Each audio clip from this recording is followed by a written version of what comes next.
I want my e-learning.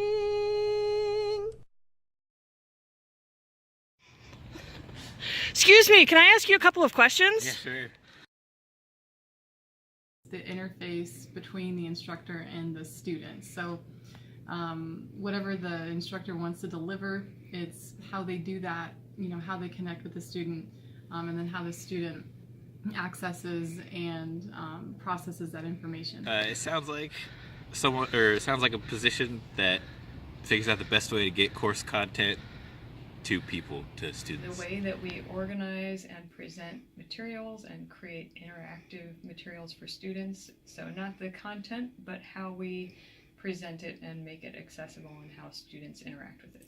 I think of instructional design as being both synchronous and asynchronous support for classes, and I think of it as being a way for faculty to partner with someone who is very knowledgeable about how they provide content in the classroom. Designing the content of your class and also the forms of assessment of your class to make sure that you're doing everything you can, not only to meet the objectives of the class, but make sure it's done in a way that lines up with the way students learn, maybe with topics or things that are going on that might be more relevant to them.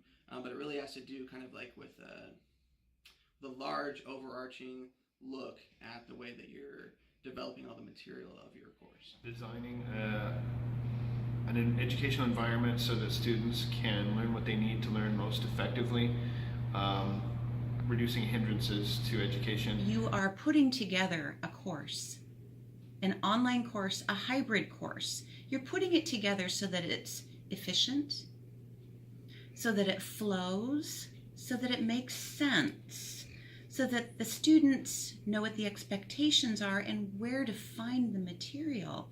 It follows the learning principles.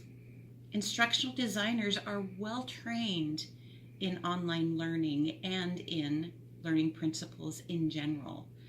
And instructional design just means that your course makes sense. Instructional design means to me that someone knows how to put the information together so that it's accessible to students. In my experience, instructional design is the combination of taking whatever your standards, objectives, content objectives are, and weaving those in with how we know the brain best learns. Well, instructional design to me means helping faculty to design a class. I mean, in other words, to think about what the learning components are for the students. That's as opposed to, say, emailing e-learning and saying, hey, can you help me merge a Canvas section? It's a different thing. I mean, it's the kind of thing that you and I did when we were looking at my science fiction class and how to link objectives to the rubrics and how to design things like the study response questions and discussion forums to make them easily accessible to the students and useful and fitting the objectives that I had in mind.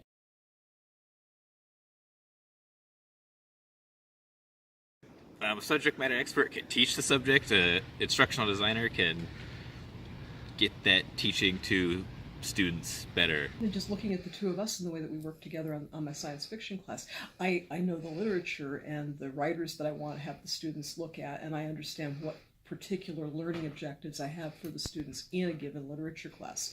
But where I need help from an instructional designer is how to translate all of that, if that's a good word for it, into the online modality, because that's not the modality that I grew up teaching in.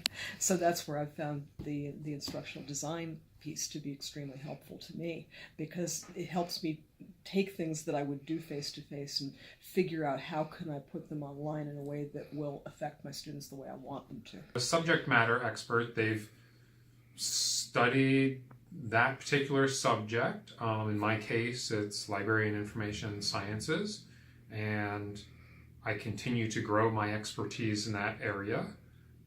I think of myself as an educator and a teacher, but the difference is that the instructional designer is an expert in instruction, pedagogy, and various approaches. So they're able to look at kind of, I guess, a bigger picture and look beyond the subject matter in what's being taught and look at how it's being taught. So a subject matter expert is going to have discipline-specific knowledge. So for example, in my field, they will know how to write an excellent thesis statement, but an instructional designer is going to be better positioned to give ideas on how to present that information, on how to write that thesis statement in a way that connects better with the learner. So ideally you'd want to incorporate the expertise of both, and that's going to make the biggest impact on the student.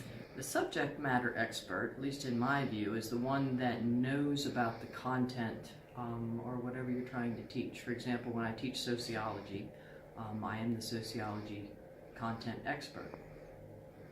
Doesn't mean I'm the best person to put it together in a Canvas course and make it look like something that students will understand where to go to find resources and how to access assignments and supplemental material and that sort of thing. That, I think, is the work of the instructional designer. Well, I think of them as having very different roles. So a subject matter expert is someone who is very knowledgeable about the content of the course and instilling that content into student learning, and an instructional designer is someone who is more focused on the packaging of that content in the course. So what kind of ways that they can create materials to maximize student learning. An instructional designer is somebody who might be familiar with different methods of presenting information and different ways of creating tools for students to use or for faculty to use, or different approaches to content presentation.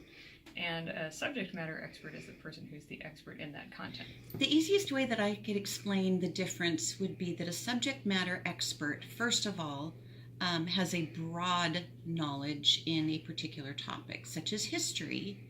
But then the subject matter expert goes beyond that in maybe being an expert in the history of the French Revolution.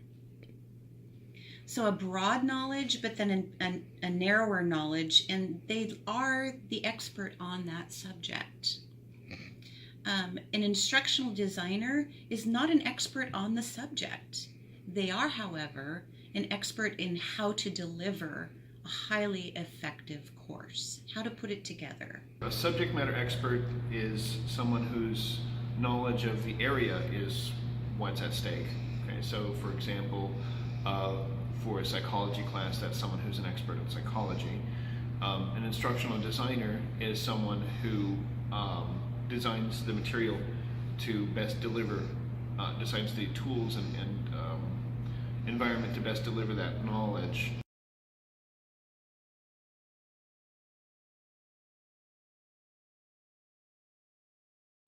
I want my